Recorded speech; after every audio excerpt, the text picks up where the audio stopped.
Okay, We are live. we are live. This is Senate Finance. This is February 3rd. And we're going to continue our walkthrough of bills in committee. I'm actually hoping we might close a couple out this week. Crossover keeps getting uncomfortably close. So this is S314, and what we've been doing is just asking the sponsor, just give us a few sentences why you put the bill in. And then Council Showman is going Okay. to walk us through it. Thank you, Madam Chair. For the record, I'm Senator Terry Williams from Rutland District. And the background behind this bill is that I don't put bills in. I had a constituent come to me and they were a little upset because a neighbor came in, bought land next to them, about 250 acres, and carved out 2 acres for a homestead, built a house, and put a landing strip on it. And then they posted the rest of the land. So I said, well, you can't really prohibit people from, they bought the land, it's their land. So what would you really like to have done? So, well, I think that they should at least, oh, by the way, they're in current use. Okay. So when they're in current use, she believes, I think there's evidence that she's right, that everybody that's not in current use pays a portion of that benefit that they get. So just to summarize what S314 does, it places a small surcharge on land enrolled in Vermont's use value appraisal current use program if the land is posted against hunting, fishing, or trapping. That would be under Title 10. The surcharge of $1 per acre per year applies only to posted land that is receiving the tax benefit of current use valuation. That $1, just hold it out. It could be if you have land that's in current use is less than 100 acres. There could be a small fee imposed. They felt that maybe $1 surcharge, and what that will do, that money will go into a fund, Fish and Wildlife Fund. Enrolled the use land enrolled in the use value appraisal program receives a significant property tax reduction in exchange for providing public benefits such as working lands, conservation, wildlife habitat, and outdoor recreation. So S314 is based on the premise that landowners who restrict public access for hunting, fishing, or trapping should contribute modestly towards the public wildlife resources that they benefit from. And the revenue should support the Fish and Wildlife Department, which manages wildlife populations, access issues, posting enforcement, and landowner sportsman conflicts under Title 10. Key provisions of the $1 per acre surcharge or UBA enrolled land that's posted against hunting, fishing, and trapping. Money goes directly to the Fish and Wildlife Fund, not the general fund. Applies only to posted land. Unposted land and UVA is unaffected. Landowners must certify posting status when enrolling land. We've had a lot of back and forth on posting issues right now. So notify the state within 30 days if land becomes posted after enrollment. Failure to pay the surcharge means the land is no longer eligible for UVA treatment. What the bill does not do, it does not force landowners to open their land. It does not prohibit posting. It does not create a penalty or fine. Does not change trespass laws or landowner liability. It does not apply to land outside use value appraisal program. Landowners retain full property rights, including the right to post. The bill simply adjusts the tax benefit if they do. That's what the bill does. And those are. Okay, you gave us the reason. Excuse me? You said you gave us the reason that Right, well, and It's you know, the Fish and Wildlife Department basically, is funded by license sales. Right. I went and I talked to, the chief warden Yeah. and commissioner at the time the bill was created, and they said that based on the number of acres of land that's in current use and that is posted against hunting and fishing, that would probably bring in a significant amount of money that they could use to, you know, they're undermanned like everybody else is or understaffed. That probably could put on an additional 2 game wardens and equip them with vehicles and allow them, to better respond to, trespass, or hunting, violations. What I'm wondering is who represents the landowners. I'll get Fish and Wildlife, Natural Resources and probably the Sportsmen's Association. But The woman and husband that put this, had me do this bill would be glad to be a testifier. okay, you can, then they can zoom. Yep. I'm trying to figure out how I will find an owner of land like that. So if anyone knows anyone, see if they'd be willing to talk to us or make sure they get a voice in the discussion. Can I ask a question? Yeah. So I just want to make sure I understand this correctly. So if somebody has land, like 300 acres, let's just say, and they have it in the use value appraisal program, which has requirements for what they can and can't do with their land if they're in it. And then they get the tax benefit of being in the UVA program. If they also want to post that land, post all 300 acres, then they would have to pay a $1 per, so they would have to pay a $300. Not really. Actually, what they would do is they get a significant amount of money for being in the use value program. But rather than paying, they would just get $1 per acre less than what they get. Oh, it would be reduced from their. Correct. So I used to be in current use, I'm not anymore.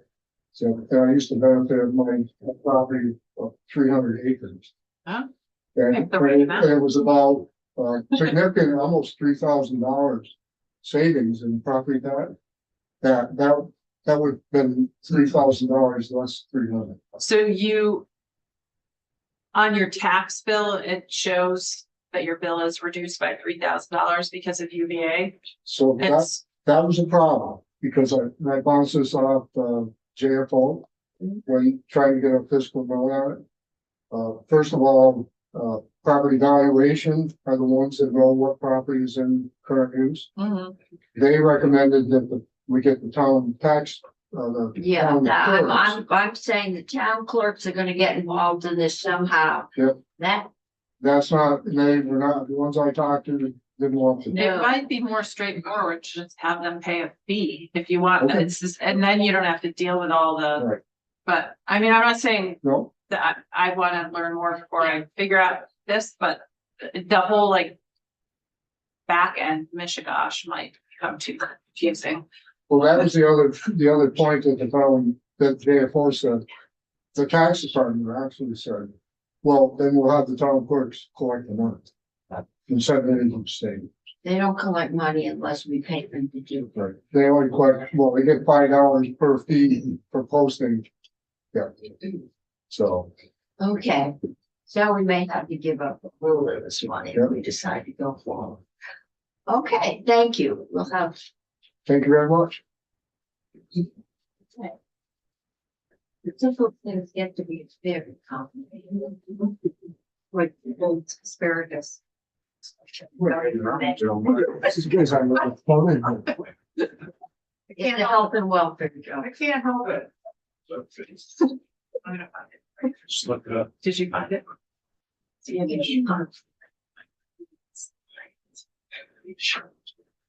Don't worry. You need to use it. Oh, good. I'll use it again, but I can hear.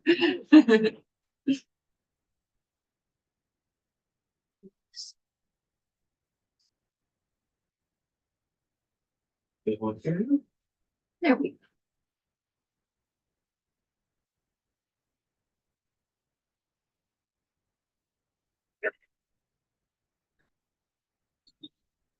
My name is Bradley Shaw, and I'm with the Office of Legislative Counsel. Just started in November. This is my first time for the committee. It's a pleasure to meet most of you, some of you in other counties. So, well, why don't we introduce ourselves? We can start with Senator Meadows.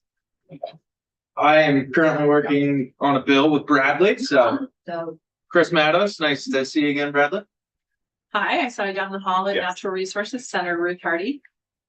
I'm Senator Martine LaRocque-Ulick. I represent Chittenden Central and I live in Burlington. Nice to meet you. I am in Cummings, Washington, right here. And you drafted a bill for me, but we have not met. That's correct. And it was a posting bill. Yes. Hey, me too. We haven't met. Nice to meet you, Tom Chittenden. I represent the southeast area of Chittenden County. Nice to meet you. And I'm Randy Brock. I represent Franklin County and Norwood Grand Isle County. Nice to meet you.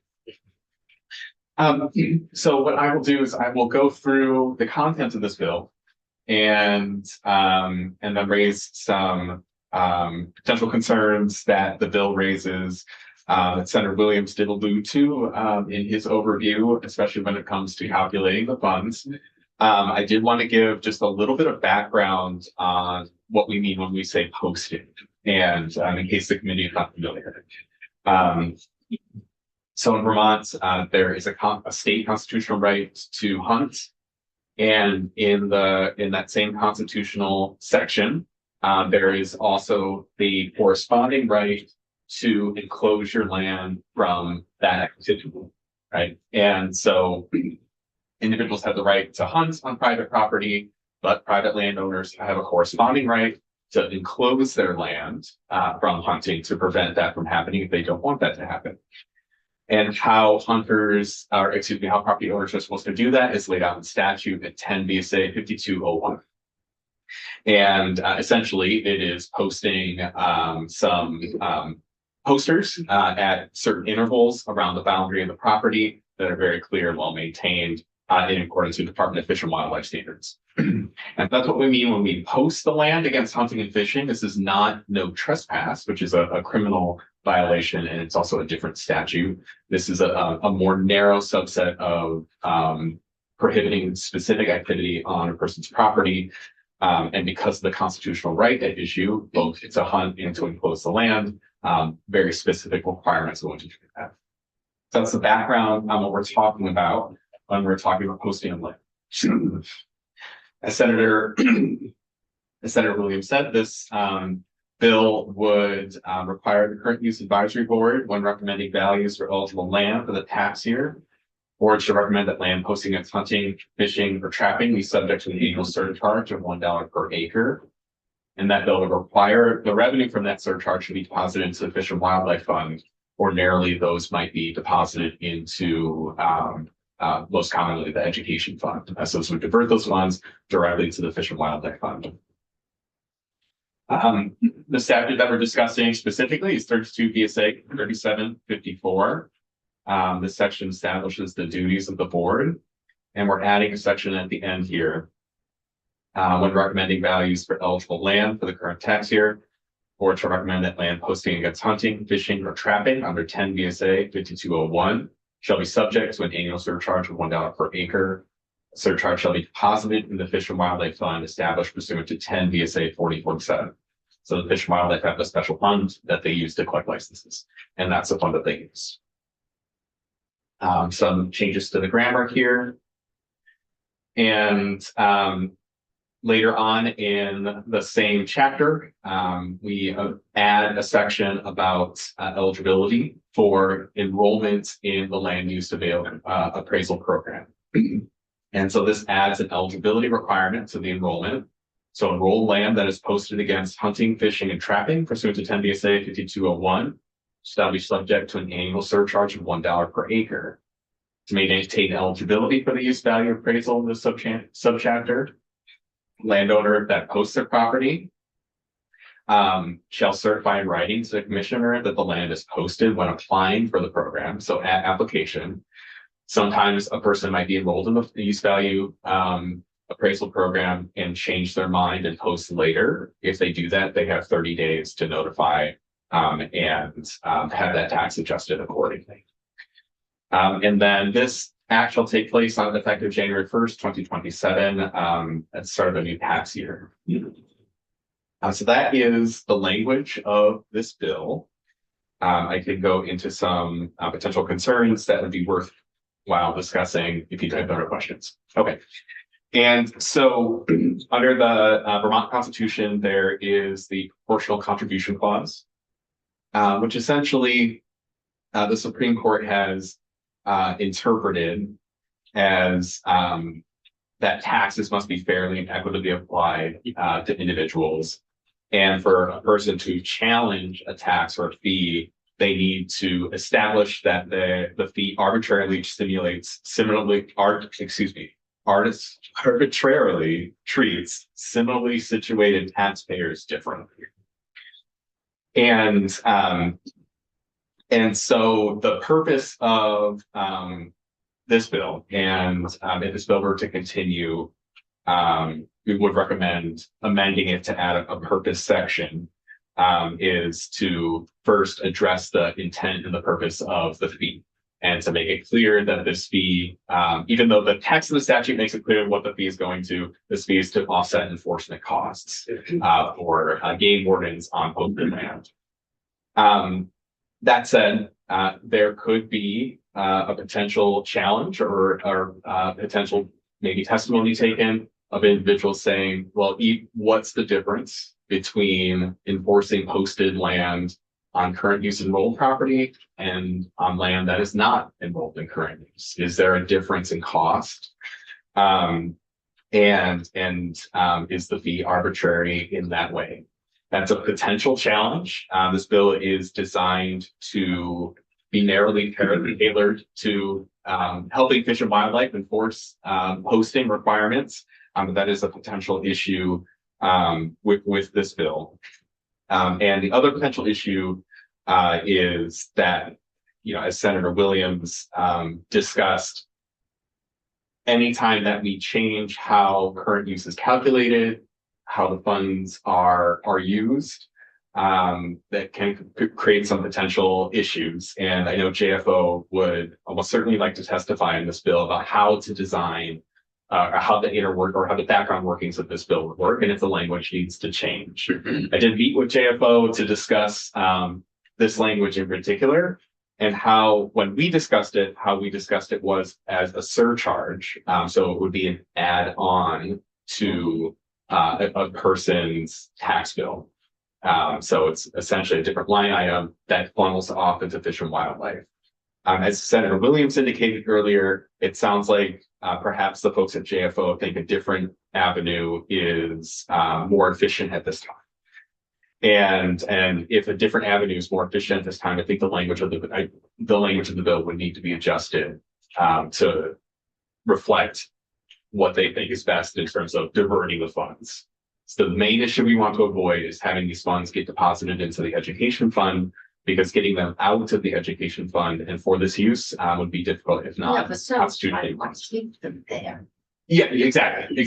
And there are legal challenges to using any fund in the education fund for purposes that aren't education. And exactly. And so this bill is designed to try to avoid that.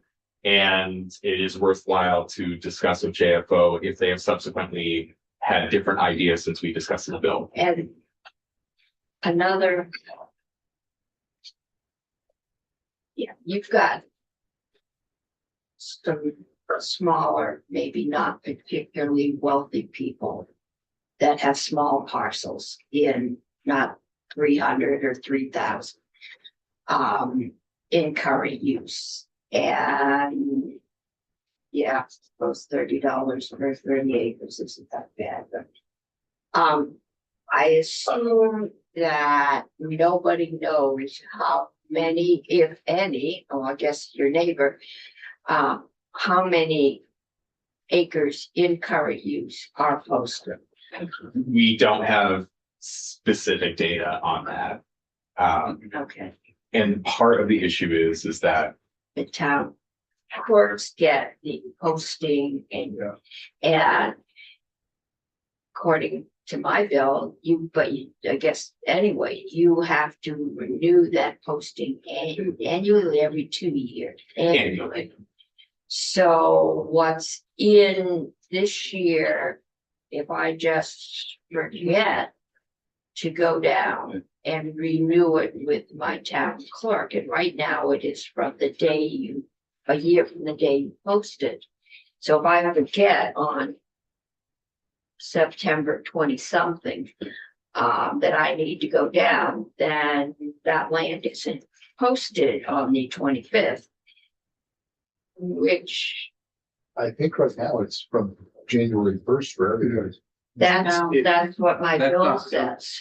If I may, Yeah. on that piece, so there actually is a lot of debate on this issue on what the rule is. Okay. And so what I will say is that the statute says posting annually. The practice has been, as Senator Cummings has described, you post on September 15th, you get it until the following year, September 14th, at 9 p.m., right?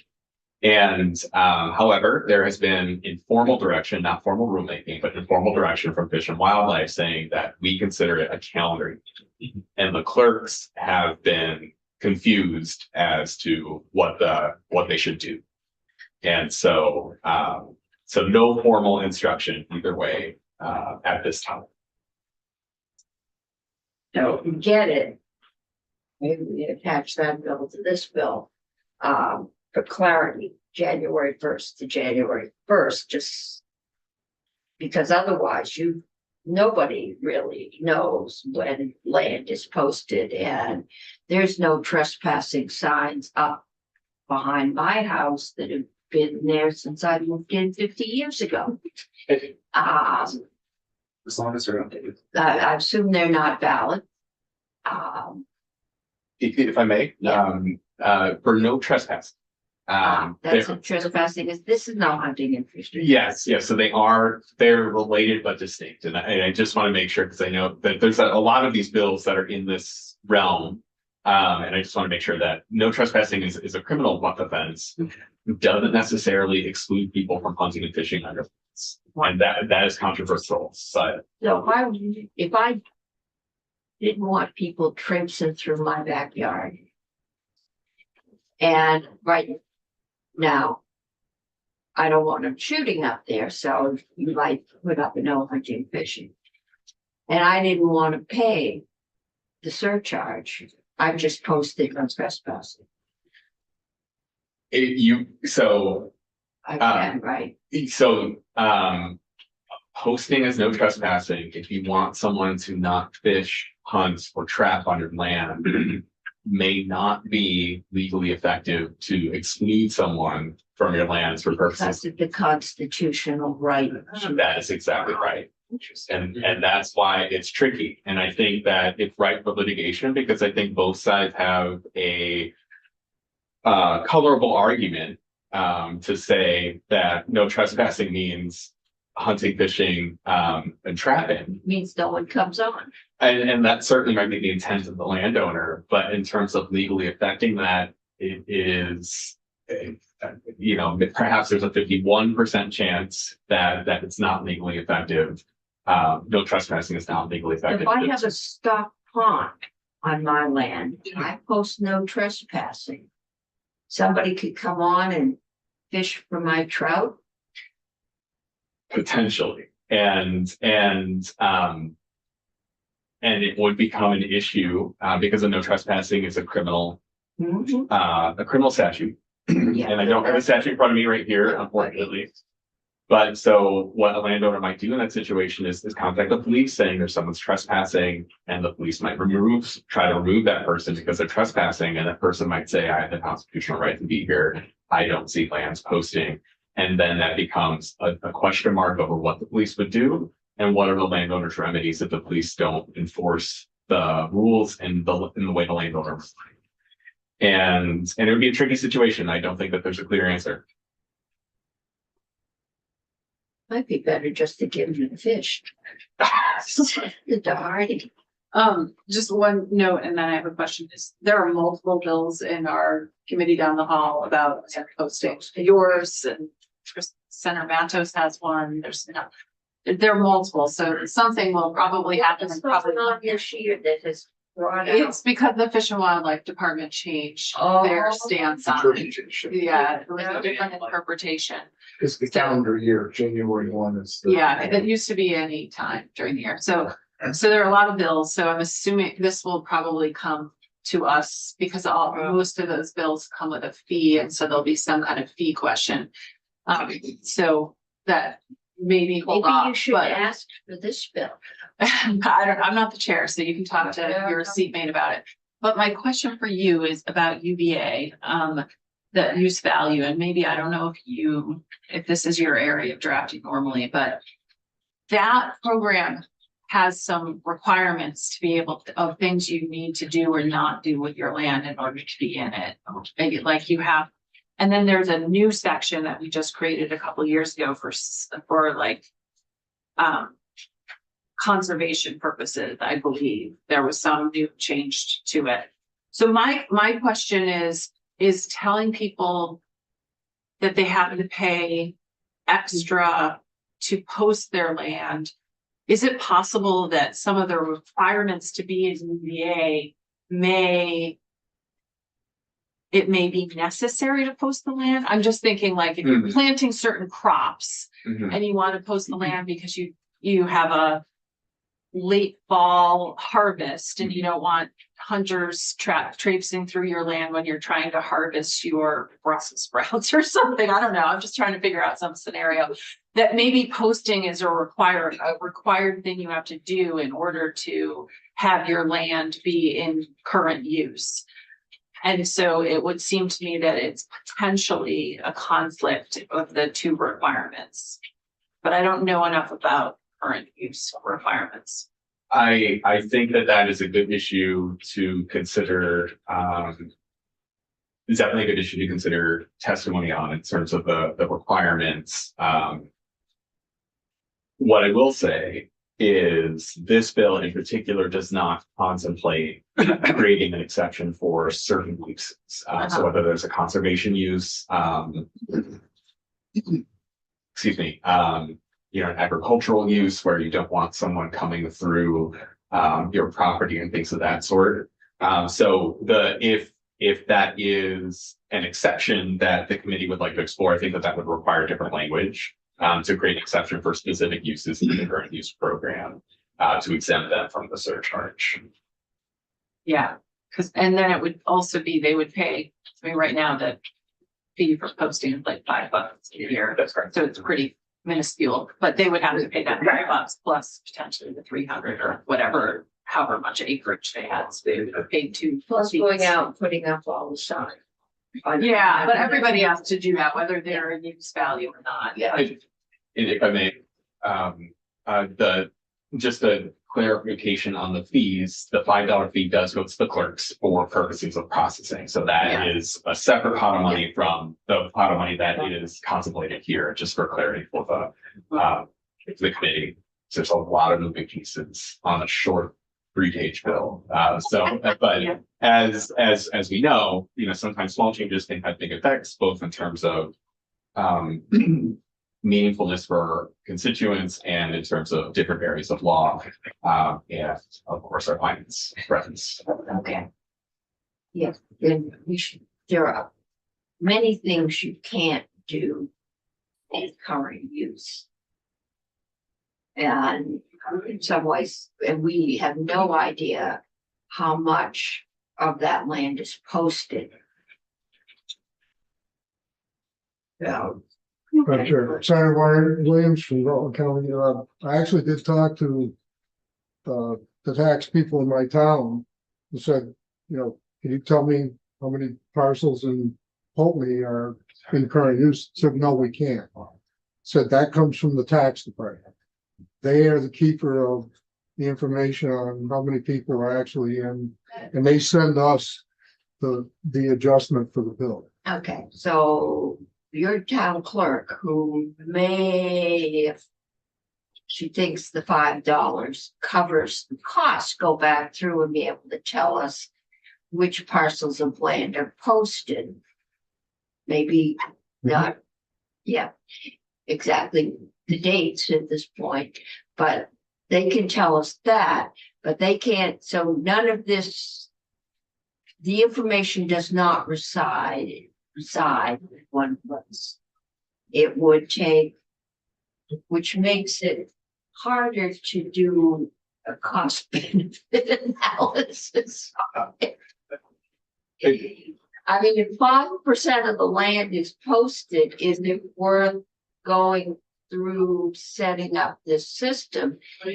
If 75% of the land is posted, it might well be, but that's what we don't know. And if I may, on that point, this was a topic of conversation with our colleagues at JFO, and it would be a town by town, perhaps a town by town analysis of which land is posted and then cross-referencing that current use. But they might have more information to share on that piece and having done research. Okay. Our next witnesses are showing up, so Does a person, when a person's in current use, they don't have to post the whole parcel, do they? Can some people post some and not others, or? You mean posting against hunting, fishing, and trapping? Yes. Yeah, so you don't necessarily have to post your entire property, entire it's the property, surrounding, it's the boundary of what you want to enclose. And then how you actually do that, it's like every 400 feet, you post a sign. So- Got it. I own the farm behind me. I might put it in current use. The land directly behind my house. We haven't posted it in years, but we did, and many of the neighbors did, because it is a steep slope. And you can't see that there are residential houses. In the city, you can't use a rifle, but the farm is in Berlin. And so it's not rare to hear rifle shots going off while you've got children on the swing set in the backyard. I would see that if that land were current use, I would want to be able to post at least the acre or two. I guess bullets go a long way, but there have been bullets going through yards just because of the topography, and you're wandering in up through those woods and you don't know that there are residential homes, so it could get pretty touchy. So we do have people in the waiting room, and we are 5 minutes over. So we will take this up. Thank you. Thank you, Ben. Thank you, Bradley. Thank you. And we are going on.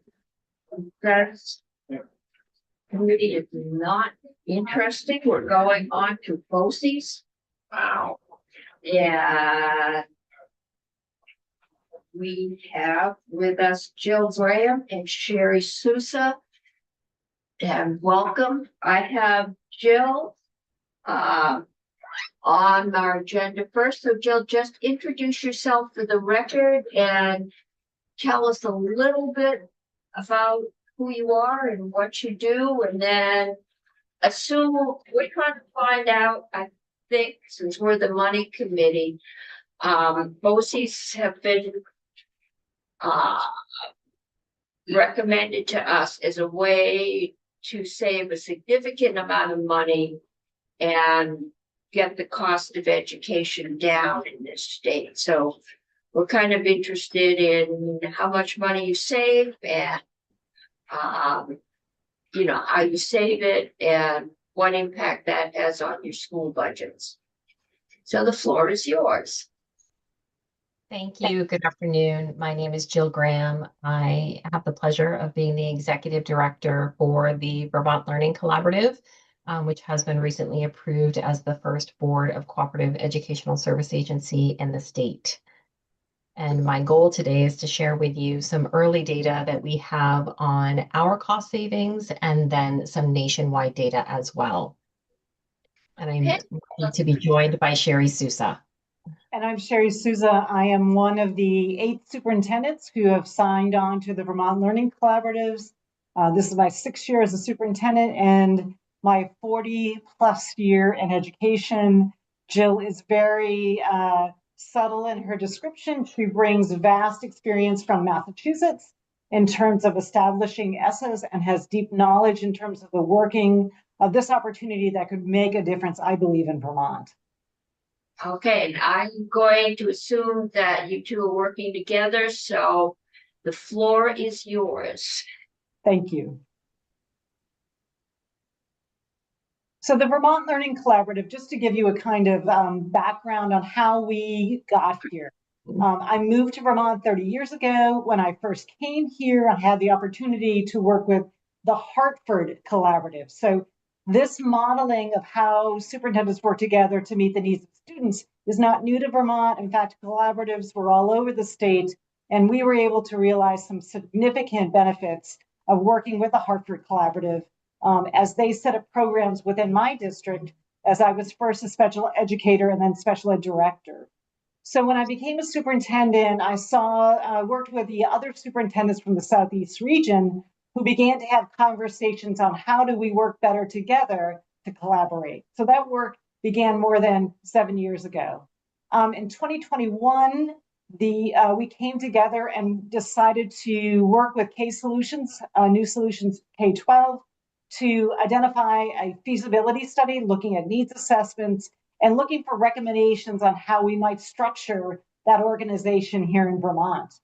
In 2023, we hired our first executive director, and we relaunched our program to look more deeply into the regional educational services supports this organization could provide. In May of 2025, we finalized our articles of agreement with great work with Jill and AOE staff. We received our second reading and was completed by the VTLC board. In July of 2025, we moved those articles of agreement forward for ratification language to each of our 8 current members. By December 3rd of 2025, we finalized that ratification agreement by all 8 of us, school boards and their superintendents, to submission to the Agency of Education for to become the Southeast Regional BOCES document. And then in January 7th of this year, we received our approval memo from the Secretary of Education. Okay. So that timeline just helps to ground you to understand this has been really a long time Yeah. coming. And this Especially 4 region has been years. working for quite some time. Okay, so it's taken you 4 years just to get organized and up and running.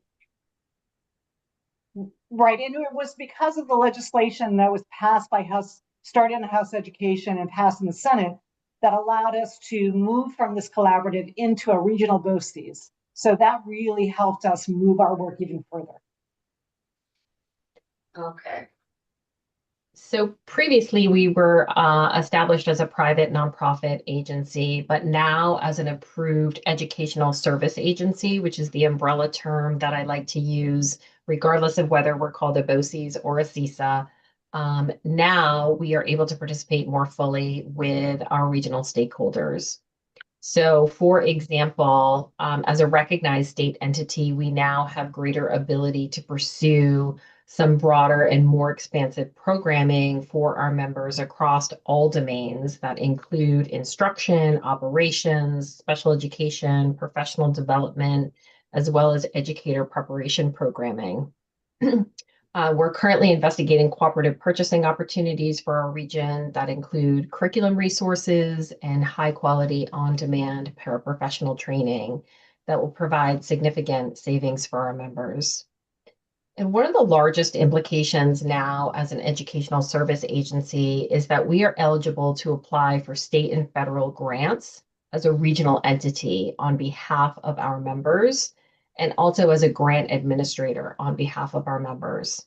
So this has some really nice implications to be able to provide some support regionally where one supervisory union or district may not be eligible for one particular grant, but as a whole together, we may.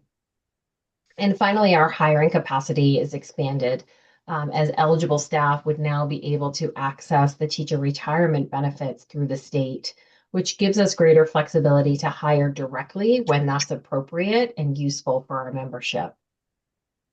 In the interest of time, I am going to just move past these 2 slides, which talk about our mission and talk about our programming, so that we can get into some of our early data. But I do want to just pause here for a moment and underscore that educational service agencies provide the opportunity for voice from their stakeholders through regular needs assessments and ongoing conversations with their stakeholders group. So these annual assessments, these regular conversations, really drive the services and supports that we can develop or that should be considered in the future.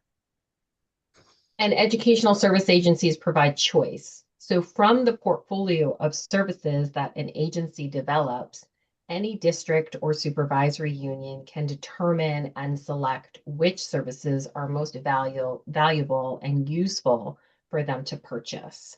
And that will look different from supervisory union to supervisory union or district to district. And I just want to underscore Jill's point here. That self-determination is critical. Your superintendents are the ones that are closest to the needs of each school and communities and are able to really identify individually and then as a group, how do we focus the work that's happening? So it's very responsive from professional development to hiring needs to how do we move the work forward in terms of equity as student experiences. So we as superintendents have that opportunity to clarify our needs and then choose how we move forward. It's very important. And so here is an overview of some of the data that we have collected. Again, we formally relaunched in fall of 2023, and our initial services began early in 2024. So last spring in 2025, we conducted our first cost analysis of our services versus those of non-BOCES providers that are used by our members. And across each of these service domains, our early data has demonstrated the capacity for cost savings. I'll give you the example of staffing. So supervisory unions and districts are able to access a full-time position or a per diem position or a part-time position, which can save them staffing costs. If they don't need that full-time FTE, they can purchase the amount of service that is necessary to fulfill their needs.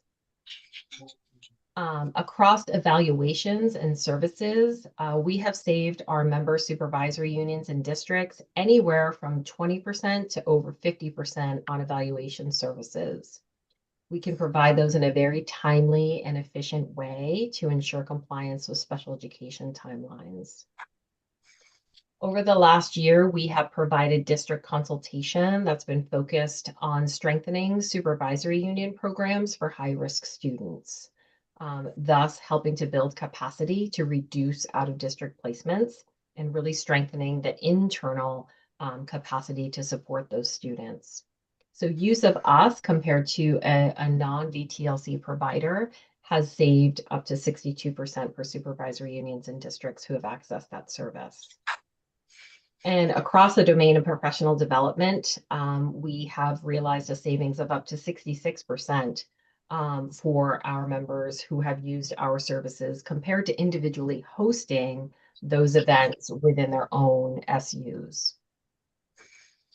And I have 2 case studies that I'd like to share with you from our data. The first is around professional development. So on the left-hand side, we presume a conference that is occurring either perhaps in Burlington or the Boston area. The conference fee is probably a very conservative number, but there are other ancillary costs that a district subsumes when an educator attends a conference that is outside of their town. So you're now paying mileage, you're paying for a hotel, you're paying for a substitute for that educator. When you look at our professional development, our conference fees are less and our membership receives a discount for any services that they purchase through us. Those conferences are local, so therefore they are saving on transportation. And we are able to really provide expertise locally within the region at a reduced rate. And I think I'd like to highlight most recently, we offered a legal toolkit series for the region, and we invited others around the state as well.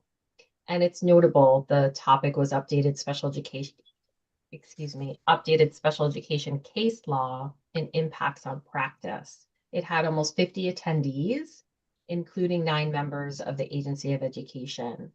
And our feedback that we received was really very strong and very positive, and it's underscored the need for this type of training around the state. The next example is our evaluation services. And on the left-hand side assumes evaluations that are provided by a private clinic, which is often used by our members. And on the right-hand side is a listing of our BOCES evaluation services. And there's savings across each area. So to use us as an academic evaluation provider, our districts have saved approximately 46%. Using us as a provider for an autism eval for a student ranges anywhere from almost 40% to over 50%. Psychoeducation evaluations, we provide a savings of between 33 and 36%. And for speech and language evaluations, we're able to provide a savings of over 20%, almost 25%. By using, Question? yes. Thank you, Jill. Sorry to interrupt, but I'm trying to understand how these savings are working. Is it because your evaluators are BOCES employees, or is it because you're getting a group rate, or how is it possible to get the savings? It's our pricing structure. So our pricing structure, we are able to offer competitive rates for our services. And we are also able to be very responsive to our members. So instead of going on a waiting list for 6 months to wait for a specialized evaluation, our providers are able to jump in and provide those evaluations in a really responsive and timely way. So are they your employees, or are they consultants working with you? The evaluators. Yep, we have a team of several per diem right now, evaluators who are providing these services for us. And and the other part of it is there's no overhead. So we don't have an office. The evaluators are going to the individual schools and providing the evaluation. So many of these private clinics have a building, they have offices, they have administrative assistants. So our program is very lean. We don't have an admin assistant. We have one director, we have one other employee, and some part-time. So we're very lean, much more cost-effective. Got it. Okay, thank you. I'm still not clear. These evaluators work for you on a per diem basis. Yes. I'm assuming you're not using them 5 days a week, every week. Correct. So where are they otherwise? Is it that they work for the clinics, but because you have several schools, can offer them more business than any one school, you get a better deal? No, our per diem employees are often currently employed in other educational entities, and they provide these services outside of their work hours. So Other educational entities, meaning they may be employed in other public schools. They may be employed by another educational agency, and they're working for us per diem. So when we have started our service portfolio in a very calculated way, so that it can be sustainable and also financially beneficial for our members. So we don't have full-time evaluators right now because we're building that service and the demand has been building. So right now we have 2 years of data. And this year we're showing actually an increased demand in those evaluation service requests. And so we added to our per diem employee staff. But again, the demand is not full-time yet. So as a result, we are not hiring full-time staff, which helps us to manage our costs. Okay, but when the demand is there, plan is to hire full-time staff. That is our goal, is to have Okay. a team of evaluators and a team of specialists that our members can then access as needed to purchase the services that they need. Where does your money come? I beg your pardon? Where does your money come from? So currently we are fee for service. So the services that we offer are based on typically an hourly rate. And then the agency right now, because we are young, is currently funded by a membership rate or a membership fee that is determined by the average daily membership for each of the supervisory unions. And they each pay a percentage of our base administrative fees. So that means that when I have an emergency situation, such as a director of finance who is out for surgery, I can call Jill and say, Jill, can you find me a part-time person who can cover? And within 2 days, she had a licensed director of finance covering for my department. So I never had a time in my district without a director of finance. It means that if I have an evaluation and my current full-time school psychologist doesn't have the capacity for 4 more evaluations, I call Jill and she is able to locate that service. And I don't have to wait 6 months, which means that I'm out of special ed compliance, which could land me in a lawsuit. So there are many other benefits besides the financial that having Jill and paying that membership fee. I call her my 911 when I have a situation that I can't handle as a superintendent and as a highly trained special educator. Jill's my first call. And that's priceless. It's amazing. A few minutes off. Thank you, Madam Chair. Okay, our next set of witnesses is arriving. Okay. Is it okay to move on? I'd like to try to give you some quick examples nationwide, as those education service agencies have been in existence for decades, most of them going back to the 1950s. And I know that you heard from Dr. Joan Wade last week, therefore you have some foundational knowledge of educational service agencies. So really quickly, I'm actually going to move to Ohio first. Ohio, their educational service agencies go back to the early 1900s, and they have some pretty significant data on their return on investment. So you can see they have 51 educational service agencies across the state. And last year in 2024, they provided over $2 billion in services. They saved Ohio schools collectively almost $100 million as compared to the cost of purchasing or developing those services themselves. The other important statistic I want to share with you here is that their service agency expenditures, 94% of those were direct to their schools and not overhead. This slide here also demonstrates cost savings that Ohio has realized their members, and this goes back to 2016.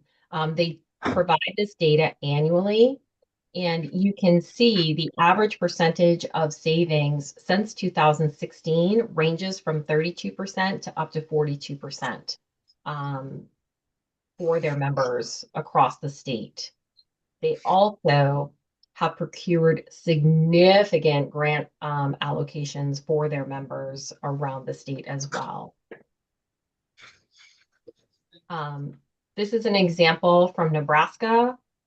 What I'd like to highlight here down at the bottom, they have a really strong statewide cooperative purchasing program, and their data indicates that they have delivered over $1 million worth of savings to their members through cooperative purchasing.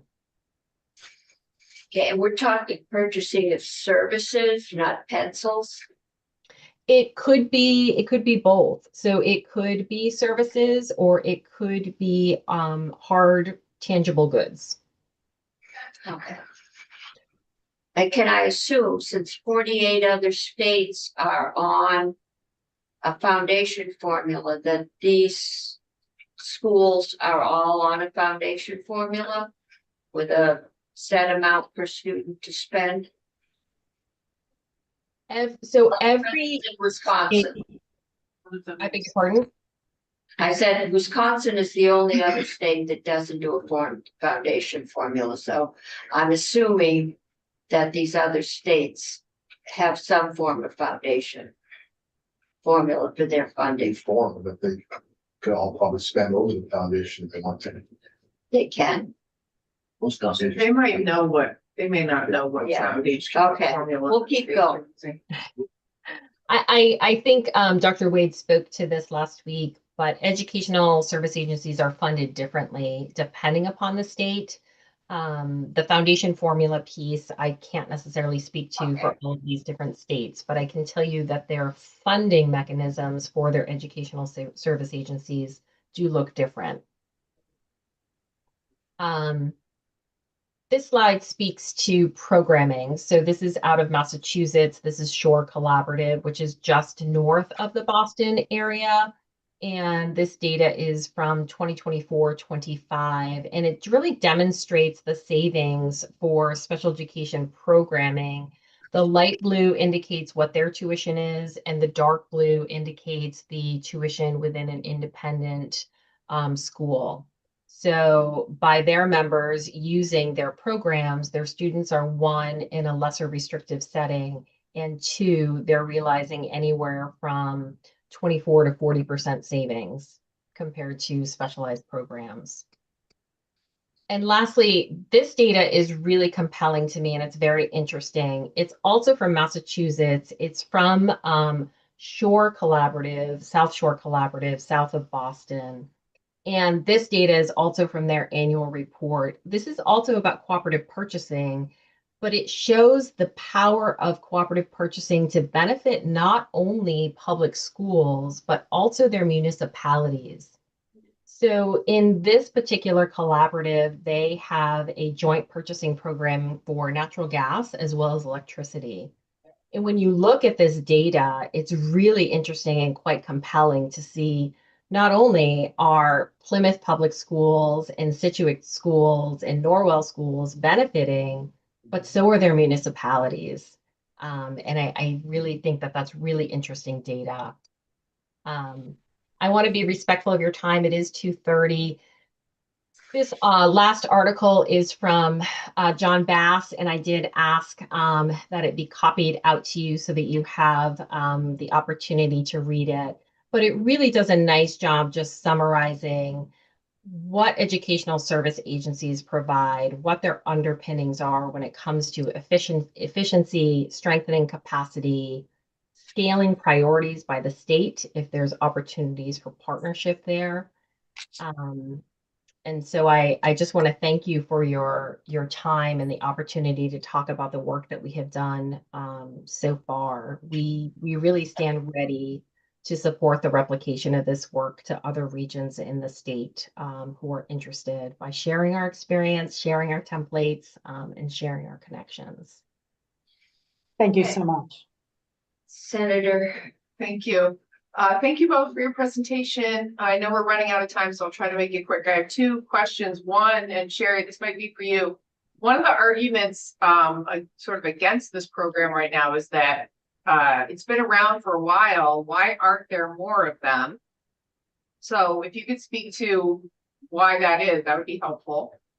So there was a collaborative structure back in the 90s. Really, we're focused on special education and really we're based in individual districts. So Hartford School District sponsored the Hartford Collaborative. They were managing the costs, they were focusing the work. So what's different with the structure that we have with the BOCES, there are 8 superintendents or SUs, SDs. We all share on the board. We all share in the development of our articles of agreement or construction. So it is a very different, and the kinds of things that we can address are really based on individual needs. So from applying for grants, that's radically different than what the collaboratives were doing. Looking at professional development broadly, not just to special education, looking for new opportunities. So for example, and I'm bringing that to Jill this week, how can we collaborate on artificial intelligence and working with Dartmouth College? So it is much more extensive in its capacity to meet individual supervisory and district needs. Thank you for that. My other question was, I've seen your presentation before and I thought I remember there used to be a slide that spoke to quality. And that you've actually seen, quality improvements with your cooperative education services.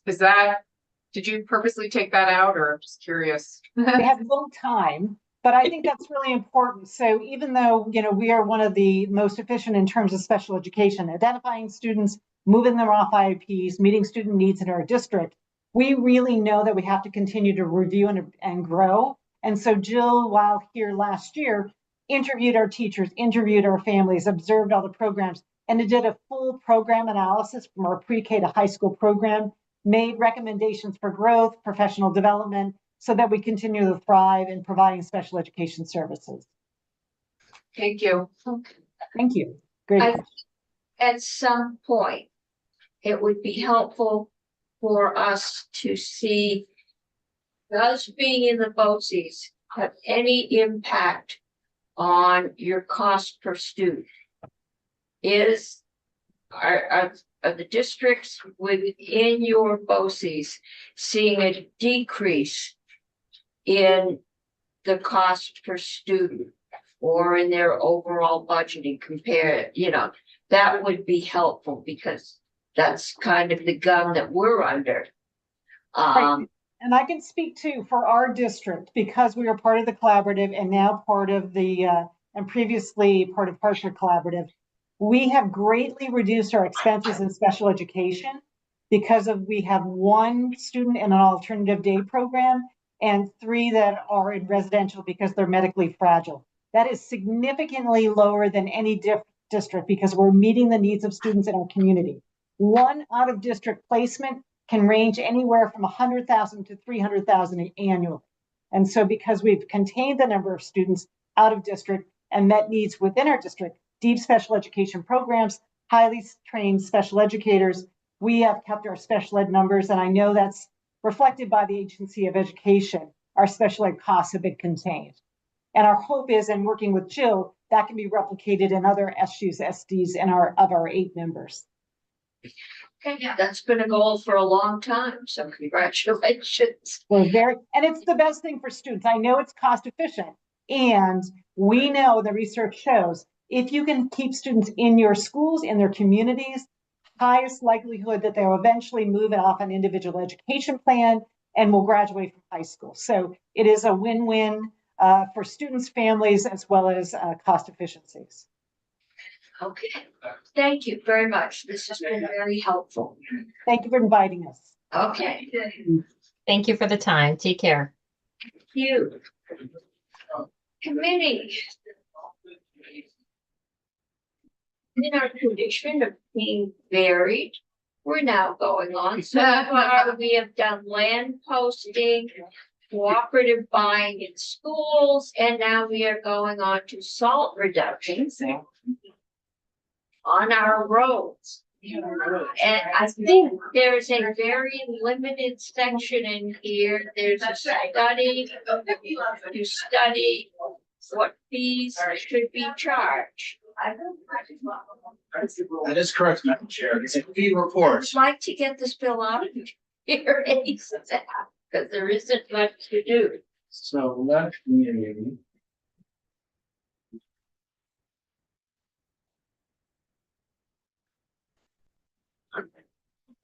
So. You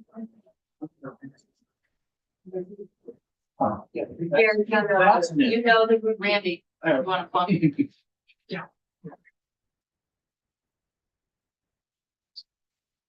So for the record, my name is Jared Carpenter with the Lake Champlain Committee. Thank you for the time, Madam Chair. In the interest of time, I can be as brief or lengthy as folks would like me to be. At least two of your committee members have seen this maybe 3 times. A third committee member has seen us on one side, but even there's 2 members who are on the Well, you Mont have Lake Champlain Citizens Advisory Committee. So having 15. general knowledge. And then, of course, there are 2 wonderful folks from the agencies following me. So maybe I'll just go through this really Become a briefly. generous 40 minutes. All right. Thank you, Madam Chair. So again, my name is Jared Carpenter of Lake Champlain Committee. This is a sort of a general presentation on now S218, AKA the salt bill. Just briefly, as you all know, salt use has been increasing for DIC. This is salt, plain salt. It's not for state and local taxes. It's not, this is actually, sodium chloride. I believe it was last year or the year before, the Ways and Means had good fun with the other salt folks and telling them that salt was on the agenda. And people that I never spend time in a room with showed up. So no, this is sodium chloride. This is the stuff that they put on the roads, the sidewalks, excessively here in Montpelier and in other areas. And actually, I believe tomorrow the league is up in House Transportation talking about how folks are having problems finding salt, because if you saw the recent storms, there were some municipalities I saw in the news even down in Pennsylvania were having problems finding salt. So perhaps if they start entering the voluntary program to use less salt, there will be more salt to go around. But so excessive use of road salt has negative impacts on infrastructure, public health, and water quality. A lot of times that folks focus on with the increase of salinity in our waters because of the excessive salt. You hear about aquatic biota impacts to fish, to invertebrates. One thing that does not get enough focus on is the corrosion of public and private drinking water systems. When there's too much salinity in groundwater or surface water, and it gets into wastewater and into private wells, it starts corroding the insides and the heavy metals, and that increases the copper, the lead, and the other metals in drinking water. This is what happened in Flint, Michigan. It took a little while to figure it out. Was the increased salinity of the waters from excessive use of road salt was causing the wastewater infrastructure system to bleed trace metals into their drinking water. And this can happen into well water as well. Studies have shown from drinking water in private wells, and people often don't know about it. So yes, this is important for the environment. Yes, this is important for aquatic biota, but this is also really important for public health. That we start reducing salt use on our roadways and sidewalks. This little squiggly chart is all the tributaries of going into Lake Champlain, and showing by and large increases of salt and salinity over the years. So to address this, Act 218 addresses the impacts of sodium chloride on infrastructure and water quality by reducing salt application on roads and other impervious surfaces without compromising public safety. Right now, as folks know, when they walk out here, you do not need to crunch on the salt in order for it to be effective on our roads and our sidewalks. You can use less and still achieve the public safety. And yes, It's amazing the amount that will get tracked. yeah, he gets everywhere. The bill has 4 main components. It establishes best management practices for salt application. It sets certification programs for commercial and municipal applicators. There's a study on salt storage facilities and proximity to waters. Folks might recommend that once upon a time in the as introduced, the former as introduced, as you noted, Madam Chair, this is the second time around as introduced. There was a mandate to cover all salt storage facilities by a date certain, within 100 yards of surface water, and then other dates. Further out, there were concerns that the costs that this is going to impose on municipalities. So instead, this is a study to look into how much this is going to cost and how many salt storage sheds we're talking about. It just covers commercial and municipal. I think it just covers municipal. it is hard to figure out everybody out there has a salt pile. So covering every pile of salt is difficult, but the study is going to do the best that it can. BMPs. This is a voluntary education program. I can't say that enough. That folks, this is not required for applicators. They'll establish best management practices and administrative requirements.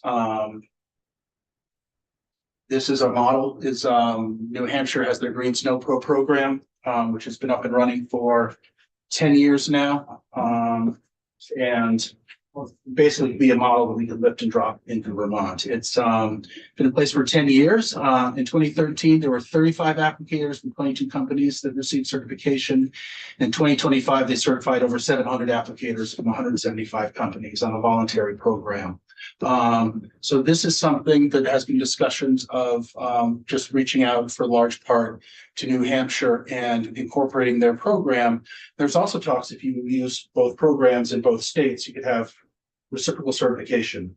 So somebody who lives, say, down in the Norwich area, but also buys and plows in Hanover could do one program and could get both sides without having to do it twice and pay it twice.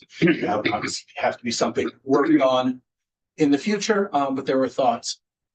There are going to be two programs. One is going to be run by DEC. One's going to be run by the Agency of Transportation for either commercial applicators or municipal applicators.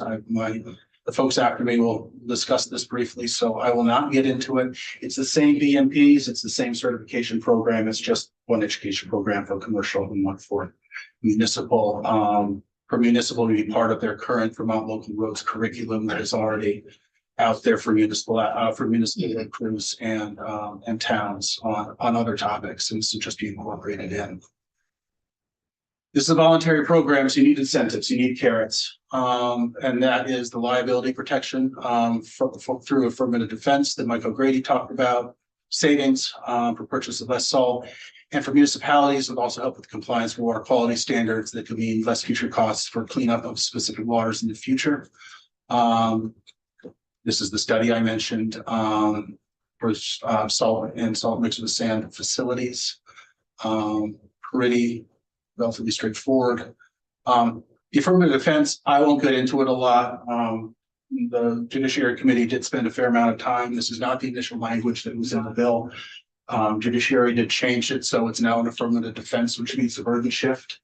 You could still get sued, but this acts as a shield. If you can show that you were following the program, you were following the BMPs, you took all your records and everything like that, this is your liability protection for a commercial applicator, and also municipal protection as well. I won't try going into the whole municipal protection that you asked about, Madam Chair, that Mike covered. It's not something you know a lot about. Liability protection. And this is the report. Report on proposed fees to pay for the program. It's going to be interesting because it's going to be a bit of a sweet spot in terms of what the fees are going to be. You don't want the fees to be too much in a voluntary program where people aren't going to participate. But at the same time, the goal is for it to pay for the commercial applicator portion of this. I think there will have to be some balance in there. The general funds and fees in the beginning, because you want people to participate and you don't want them to scare away. And my understanding is the Vermont Local Roads program doesn't charge a fee. So that will have to be, there's gonna be a bit of a balance in all of this, but New Hampshire's fees are, I don't have to be in front of me, but I think they're about $100 or $150 an applicator or something along those lines. And they try not to be terribly expensive, but obviously you're going to need volume to help pay for this.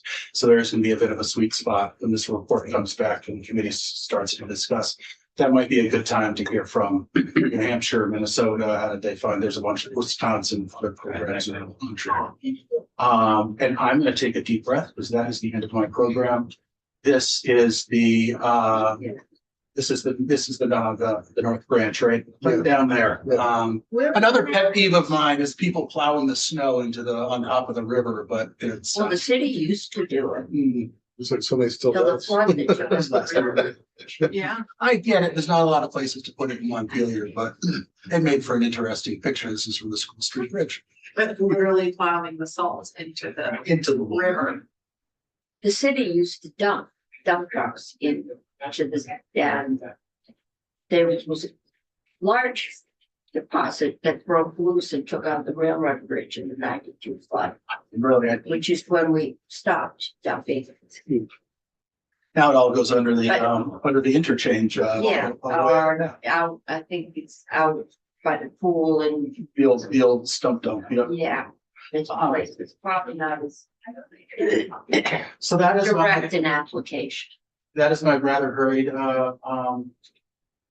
presentation. Thank you all so very much. Folks have questions. I know some of you have, So. I could have handed this off to Senator Bard. Is there a study by the Agency of Transportation? Who's doing the study? Agency of Natural Resources. Natural Resources. On what we should charge for a fee, so the cost, trying to find that balance, okay. Yes, ma'am. No fee being set in this. No money being appropriated. No, we're gonna try to hopefully get some money in the budget, but that'll be a separate process. There's no money in this bill and there's no fee in this bill. Okay. So maybe next year, all right. This will be, well, the thought is this is gonna be, take a year or two to stand up, and then it'll take, will be a certification process, something that could be thought about in the budget process over the course of a Maybe year or two, and not all of it. I took my car through the car wash to get the ice out of the wheel. Oh, real well. Yeah, they're still in there. I mean, there's been that much hard salted, sanded slime on the roads, which then freezes. Yeah. It's been, There have been studies done by AAA, I might have the numbers in here somewhere, on the amount of cars that people have lost early due to the amount of corrosion of the Oh, yeah. bottom salt that's obviously. that's why people go south to buy used cars. So I will, There's probably a study somewhere on the impact on the lifespan of a car. yeah, all set. Thank you, Committee. Thank you, Madam Chair. Next. Jana Morse. Yes, ma'am. Hello, everybody. Hello. For the record, my name is Jana Morse. I'm the Director of Administration at the Agency of Transportation. I don't have slides to share with you today. I'm going to have a little bit of a dialogue on the fiscal impacts of S218 for the agency. So as was referenced earlier, we do administer the Vermont Local Roads Program, and we offer a lot of municipal training applications. So we have 3 or 4 different courses that we currently offer to municipalities around winter maintenance and salt management. And approximately 70 to 80 municipal employees participate in those annually. We typically offer 4 classes per year at a maximum of 20 seats per class. So just to kind of put a little bit of perspective around our current environment, our Vermont Local Roads Program is supported by 2 full-time employees right now. We offer more than just salt management and winter maintenance training. There's leadership training, there's other heavy operator equipment training, numerous other approaches that these 2 staff members either deliver themselves or we contract for services to have qualified trainers come in and provide the training that's offered to municipalities if we don't have a qualified trainer to do that. So thinking about the content within S218, in concept, the bill and the intent of the bill is something that the agency supports. The delivery and the implementation of the bill is something that, we currently do not have budgeted. It's not in our governor's recommend. We don't have the resources and either funding or personnel to support this. So from that practical standpoint, it's going to be very difficult for us to implement this.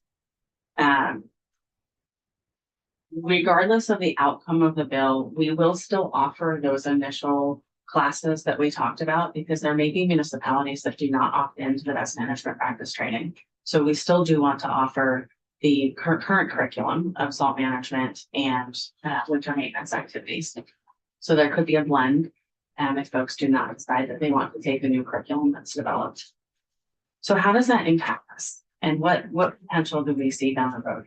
So as far as training, if we take the number of 256 towns and say an average of 4 employees per town, or maybe some municipal employees that, or some municipalities that have significant higher number of municipal road crew members, and then maybe some that only have 1 or 2. So using that average of 4, let's say we offer to the 256 towns, you end up with about 1,000 employees, municipal employees that may be seeking training.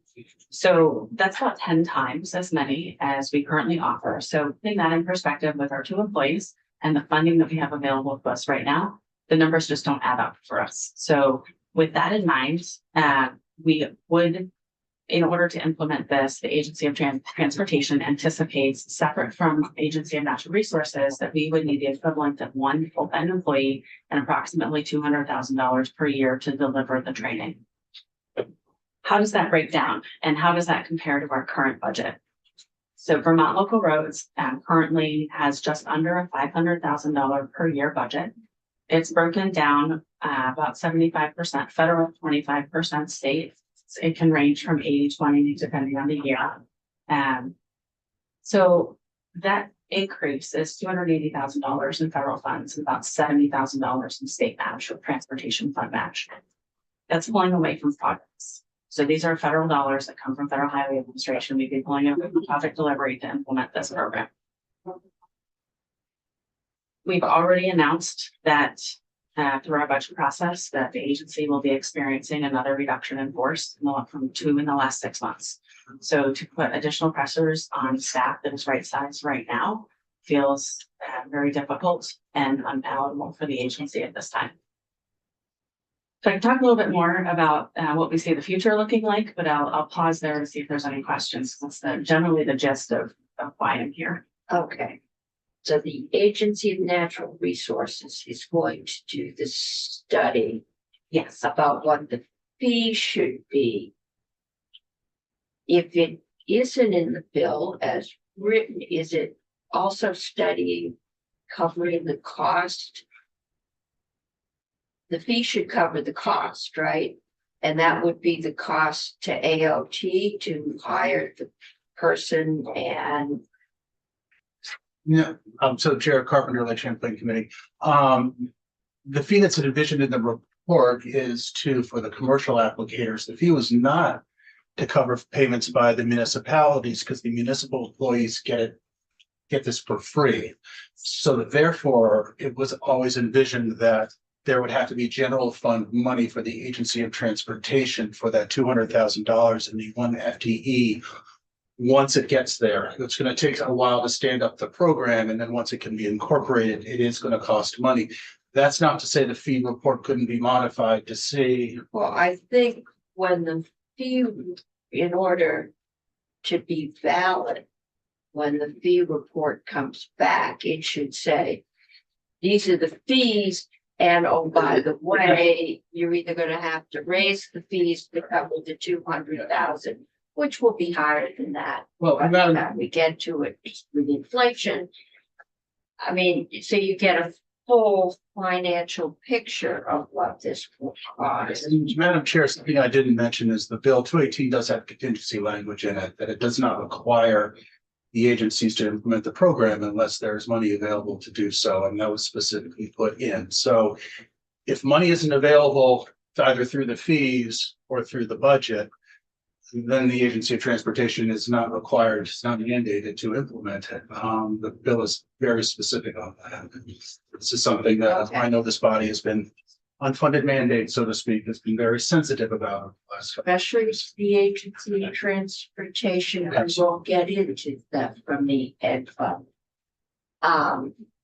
But that is also a concern of this committee. Yes, ma'am. Even though we understand where it's going and what the need is over there, so.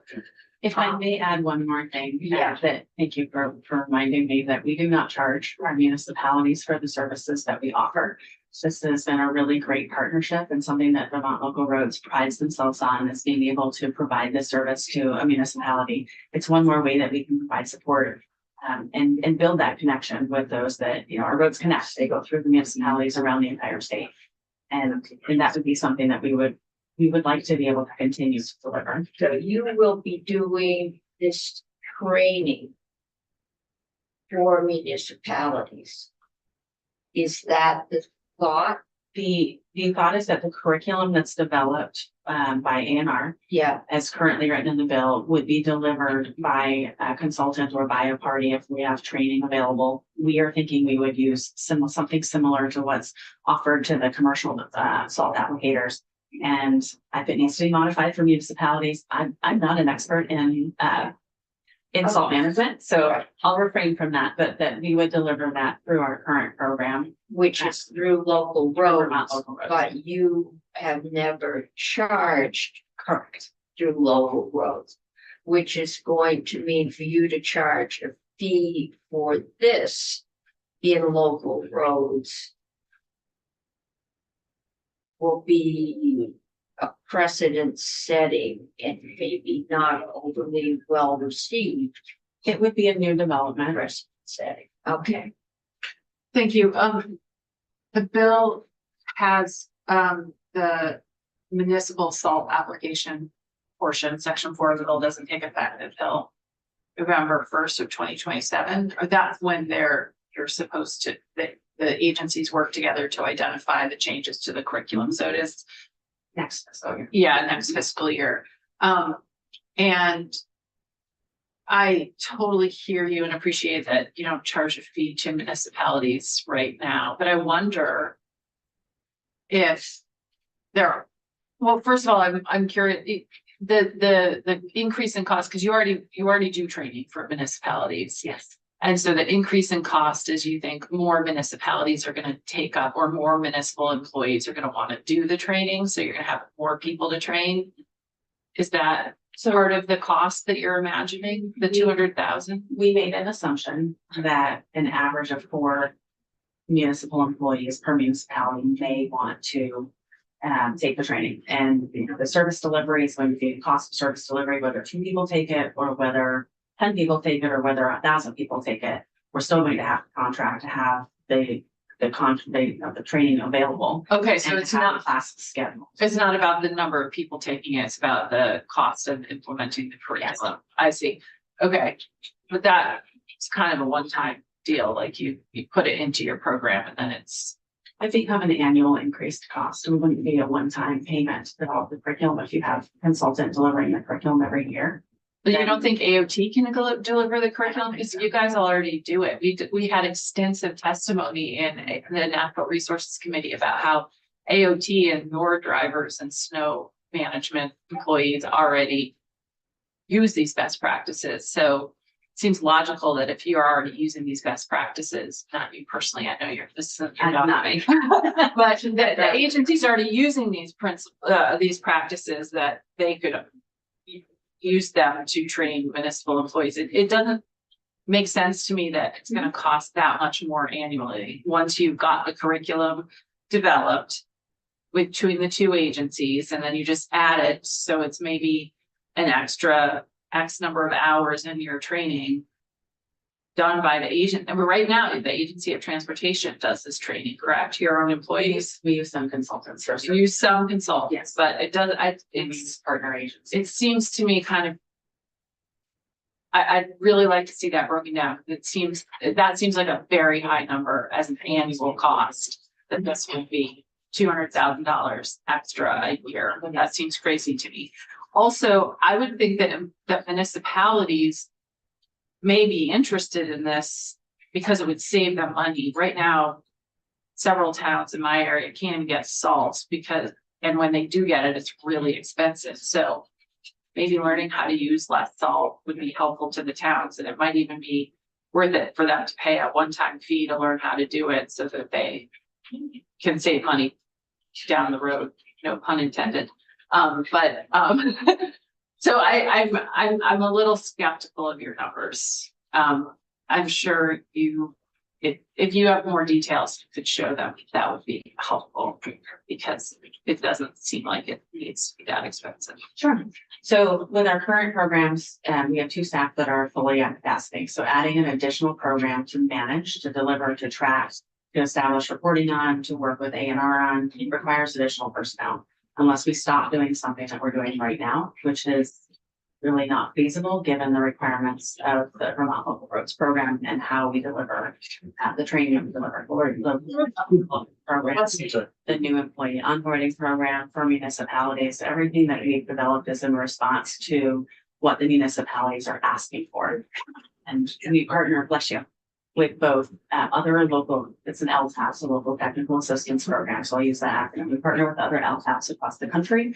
To be able to deliver training, we might leverage some of their consultants. And based on the conversations that we've had with other LTAPs, to implement another curriculum is approximately $150,000 to $200,000 to build a curriculum and deliver it with consulting services on an annual basis.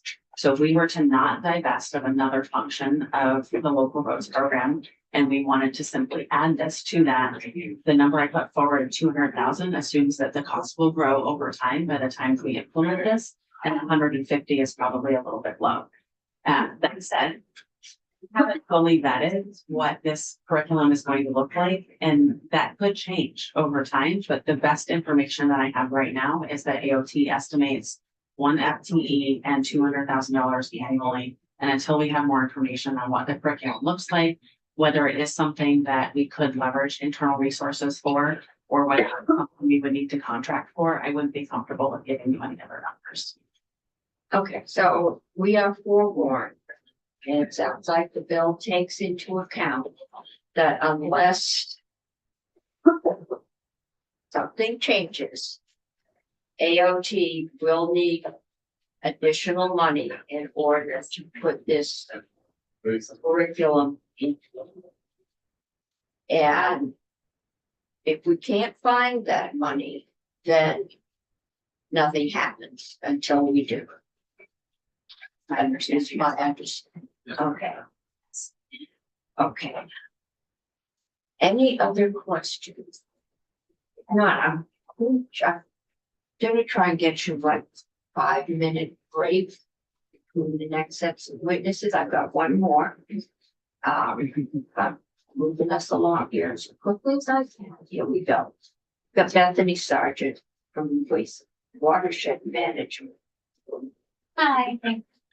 My name is Bethany Sargent. I am the manager of the Monitoring and Assessment Program at Watershed Management Division. I don't have slides for you today, knowing we're short on time, but wanted to just highlight some of the observations that we've had in terms of the increasing fluoride levels in our streams. That's my area of expertise. So we've done extensive monitoring statewide and recognize that there's an increasing level of fluoride in our lakes and in our streams.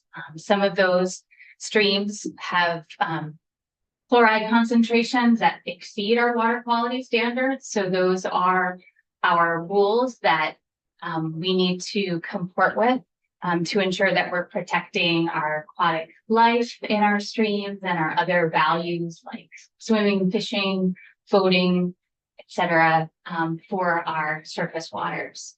So because of that, we support this program overall. It fills a gap that we have in our ability to reduce fluoride concentrations in our waters, to reduce the application of chloride. Most of the waters where we're seeing those exceedances, those excursions above water quality standards, are in our most heavily developed areas. So in our MS4 communities, so the municipal separate storm sewer community, and we are able to implement through those permits, requiring optimization of salt use. But there are not a lot of tools to get at the commercial application of salt.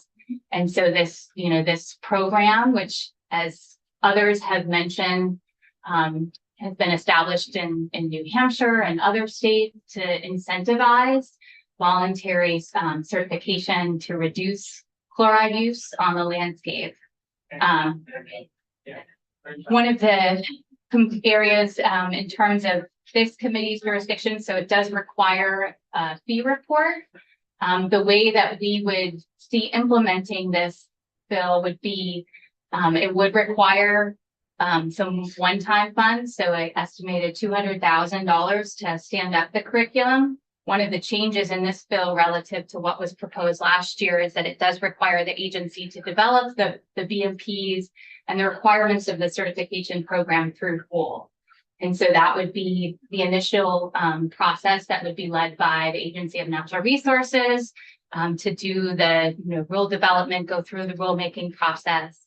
The actual curriculum development based on those BMPs and the development of the database to track those that are certified and the certification requirement would be one-time funds that would be contracted.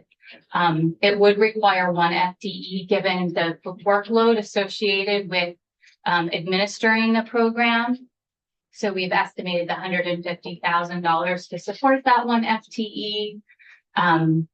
The fee report I envision would be recommendations on the fee to charge for those participating in the program, but it also would address what is the administrative burden of that program. How much does it cost? How much can be offset by fees? The bill does give the agency discretion to implement it either through staff, through contract, or some combination of the two. As others have mentioned previously, it is contingent on appropriation, the implementation of it, all except for the report on municipal salt storage. So the fee report is also contingent on appropriation. Okay. Can I just ask a quick question?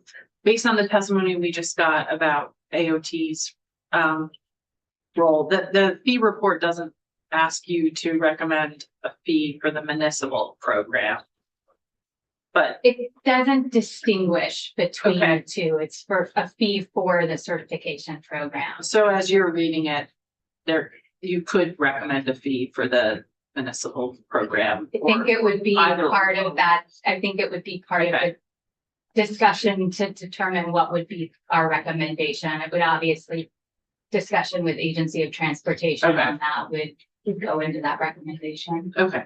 And it will come back to us for approval of the fee, and it will go to appropriations. My understanding and speaking with those who manage the program in New Hampshire is that the fees charged largely pay for the cost of implementing the program, but they do need to provide some additional support for it. It doesn't, it doesn't pay for itself, and that's 10 years in. So there would be some initial, lead up to getting to that point, assuming there's the same level of interest, which I think there would be. There's also a cost to doing nothing. Absolutely. We just don't know what that is yet, but probably more. Okay. Any questions, committee?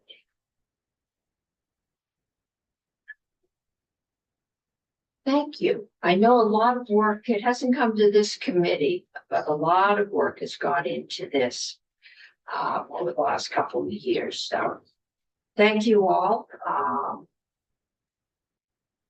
I anticipate putting this on for a vote maybe Thursday. I see you trying to vote a bunch of things out, unless there's something somebody wants to hear from or thinks we need to hear from. It's not too often we vote out a fee without a fee, so I think we can get this one moving.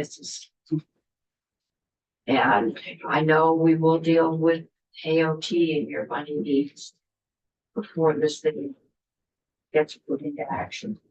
So committee, I'm going to give you a 5-minute break. I'm being very generous today. Our next guest did move back to 3:25. Okay, so you 15 minutes. Whoa, you're here. So, not to worry, you're going to stay late.